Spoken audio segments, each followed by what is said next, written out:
আজকে মাসের 6 তারিখ ফেব্রুয়ারি মাসে আমরা এখনো জানুয়ারি মাসে যে কাজ করেছি আমরা বেতন পাইনি। তো এই জন্য আজকে আমরা বেতনের দাবি নিয়ে আমরা ডিস্ট্রিক্ট এডুকেশন অফিসারের সাথে আমরা কথা বলতে এসেছি। উনি কি আশ্বাস দিয়েছেন?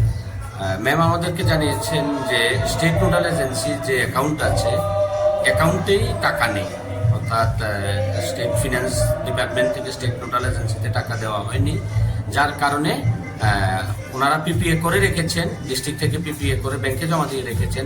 যেহেতু স্টেট নোডাল এজেন্সিতে টাকা নেই সেজন্য আমাদের বেতন দিতে পারছেন না ওনারা, এই কথা জানিয়েছেন আমাদের সম্মানিত ডিও ম্যাম। পরবর্তী সময় আপনি কি পদক্ষেপ নেবে এই বিষয় নিয়ে কি আপনার পদক্ষেপ নেবেন আপনারা?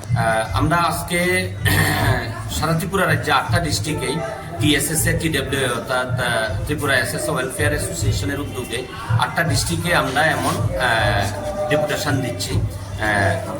তারপর আমরা এই ডেপুটেশন শেষে মিটিং করা হবে, সেখান থেকে হয়তোবা এসপিডি অফিসে আমরা আগামী দিনে একটা বড়সড় আকারে ডেপুটেশন দেব।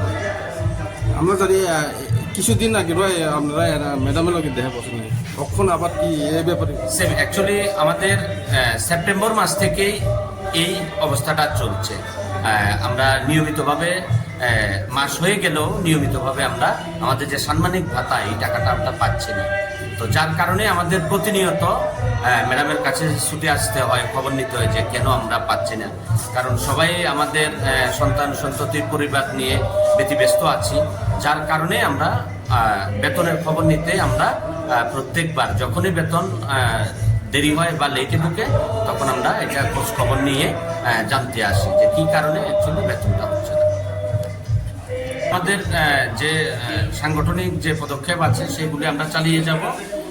আমরা আগামী দিনে এসপিডি অফিসে ডেপুটেশন দেব, সেখান থেকে আমরা আরো বড় ধরনের কি পদক্ষেপ নেওয়া যায় সাংগঠনিকভাবে এটা আমরা সিদ্ধান্ত গ্রহণ করব। আমরা আজকে সিপাহীজলা ডিস্ট্রিক্টের বিভিন্ন সাব ডিভিশন থেকে প্রায় 150 জনের মতো শিক্ষক আমরা এখানে উপস্থিত হয়েছি।